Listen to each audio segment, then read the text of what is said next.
Hello. Thank you for visiting the Other Woman and Man Stories channel. Don't forget to subscribe. And here we go. Sarah hurried to the computer service shop, clutching her laptop to her chest. She had very little time left to finish her coursework, but her laptop had frozen, not allowing her to continue working. Sarah felt tears of despair welling up in her eyes. She was almost done with this assignment, which was supposed to be her ticket to her dream, getting into a prestigious university. The girl ran into the shop, barely holding back sobs. A young man in a work jumpsuit was standing behind the counter. Hearing the commotion, he looked up. "Please help. My laptop froze, and I urgently need to finish my assignment," Sarah mumbled through tears. "Let's take a look," the guy calmly replied, reaching for the computer. "I'm James, by the way." "Don't worry, we'll figure something out." He carefully examined the laptop, trying to understand the cause of the breakdown. "It looks like a hardware malfunction.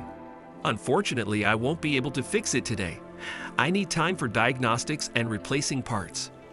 Sarah burst into tears. "What am I going to do? The assignment is due tomorrow." James looked at her sympathetically and, after thinking for a bit, said, "You know, I have an old laptop that I rarely use. You can borrow it while yours gets fixed. It has all the programs you need to work. At least you'll be able to finish your assignment on time." Sarah's eyes lit up. "Really? Oh, thank you so much. You just saved me." She breathed a sigh of relief. Her dream was still alive. In gratitude, Sarah offered to meet up with James after turning in her assignment. That's how their relationship began, which later grew into a strong marriage. 7 years into their marriage, Sarah and James' relationship began to gradually change. Sarah, who was once a tender and caring wife, was now often irritable and tired. Some of her husband's habits, which she used to find cute quirks, now seemed unbearable flaws to her. Sarah saw only shortcomings in them and never missed a chance to point them out to James. She often complained of headaches and fatigue, avoiding intimacy with her husband. Sometimes she would refuse to be intimate altogether, claiming it was unpleasant to her. James was saddened by his wife's behavior. It seemed to him that they had lost their former passion and unity. He tried to be gentle and attentive, hoping to rekindle their old feelings. But Sarah remained cold. At times, James noticed disapproving, scornful looks from her. This hurt him, but he consoled himself with the thought that perhaps this was just a temporary crisis in their relationship that would pass with time. Sarah also realized they needed to work on their relationship. Deep down, she was sad to be losing the love and tenderness that once bound them. So sometimes she tried to be softer with her husband, hoping they could still fix things. But for the most part, the alienation between the spouses only grew stronger by the day. One evening, Sarah returned home after meeting with friends. Usually reserved, this time she was cheerful and talkative. A glass of champagne at dinner had clearly loosened her tongue. Sarah sat down next to her husband on the couch and unexpectedly brought up their intimate life. "You know, dear, I think we should spice up our bedroom activities," she said, playfully stroking his arm. "I have some ideas about that. What do you think?" James was surprised by the suggestion. "Okay, let's discuss your ideas," he said gently. "What would you like to try?" Sarah hesitated, clearly embarrassed to voice her thought. Finally, she gathered her courage. "I was thinking, maybe we should invite someone else into bed. It could leaven up our sensations. What do you think?" James was dumbfounded by the suggestion. Sarah continued, "I even signed up on a special dating site for such purposes. You can find a partner for a threesome there. What do you say?" James felt a bitter taste rise in his throat. He had no idea his wife would suggest something like this. He jerked away from her sharply. "What?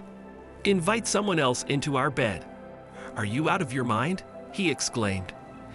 Sarah tried to explain her idea, but James wouldn't even listen. "The very thought disgusts me," he interrupted her. "How can you even suggest something like that? Would a loving wife let a stranger into her intimate life? It's practically cheating." James felt rage simmering inside him. He felt deeply insulted. "I can't believe you would stoop so low as to sign up on sites like that. Have you lost all shame and conscience?"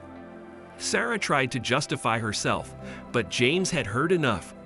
He turned and walked out of the room, slamming the door. The next day, James ignored his wife entirely.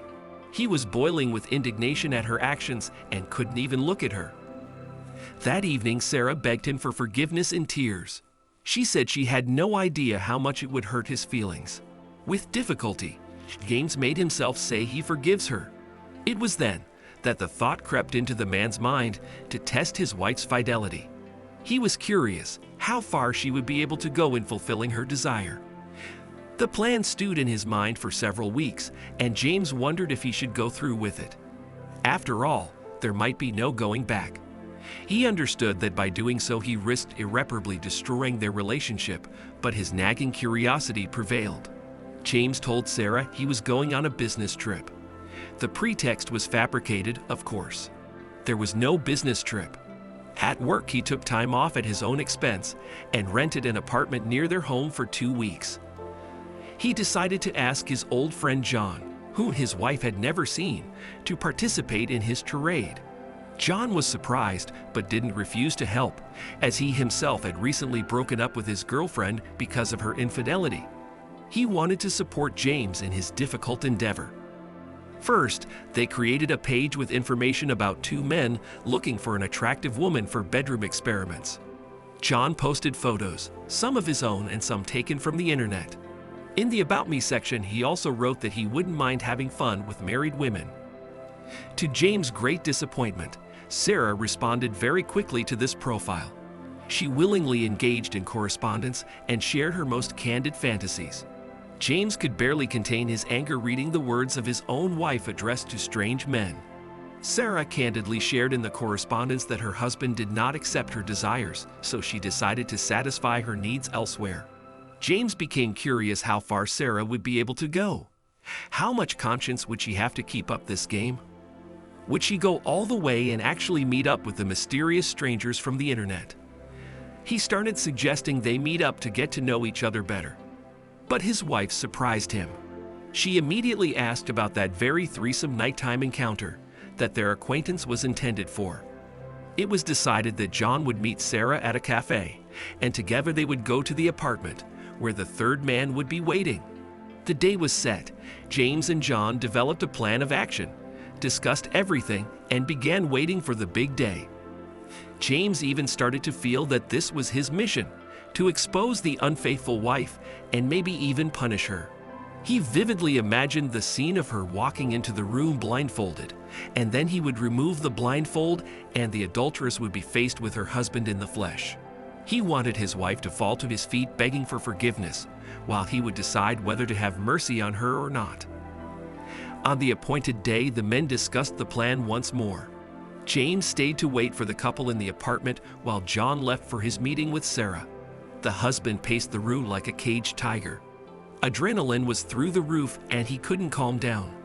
After an hour, John texted that they were on their way. James took one more look around the apartment for any traces that might point to him, as he had been living there for 2 weeks already. He had been hiding in the room trying not to make any noise. After a while, he heard the front door open, followed by 2 voices, male and female. In Sarah's voice, he heard flirtatious notes. She talked to him like that before sex. Her voice was smooth, languid, and words sounded slow and tender. James was filled with contempt for his wife. He was waiting for John's cue. So when John said something in the kitchen about choosing drinks for the evening, the man understood everything was about to happen. The bedroom door opened, and James saw his wife. She was dressed in his favorite dress, which flatteringly emphasized her figure, and she had a black blindfold over her eyes. "Take it off," John told her. "A surprise awaits you." Removing the blindfold, Sarah inspected the room and saw James sitting on the bed, watching her with disdain. "What's going on?" she asked, confused. "That's what I want to know from you," James replied bitterly. Unexpectedly for him, Sarah started yelling at him. "It's your fault. You made me do this. You should have just agreed from the start, and none of this would have happened," she screamed, her cheeks flushing with shame or anger. She furrowed her brow and tried her hardest not to cry. Sarah desperately didn't want to admit her mistake and believed her husband had pushed her to it. James didn't bother arguing with his wife. He paid John for his help, and on that sad note they parted ways. He forbade Sarah from approaching their apartment, saying he would bring all her belongings to her parents' house. Sarah begged him not to tell them the reason for the divorce. She knew her proper mom and dad would be horrified by her actions, but James really wanted to sting her as painfully as she had stung him, so he didn't keep quiet about anything. He told his in-laws everything as it was. The reaction of the parents was exactly as Sarah had expected. Her mother stopped talking to her, even though they still had to live together for a long time. The woman sadly reminisced about the years spent with her husband, their shared hobbies, and often cried. She still loved her husband. James had moved to another city, cutting off all ties that could connect them. Sarah tried to find him through friends, but they said they didn't know where James was or what he was doing. It's sad when spouses can't agree on something and one continues to push their own agenda despite their partner's protests, because marriage always requires compromise. The wife's fantasy was too bold and went against the husband's principles, but the woman decided to make it happen no matter what. Now she has every opportunity to live out such fantasies every day. That's the story. Share your thoughts in the comments about this situation and the behavior of the spouses. Don't forget to subscribe to the channel and be sure to like this video. It will greatly help promote the channel. Take care and have a wonderful day.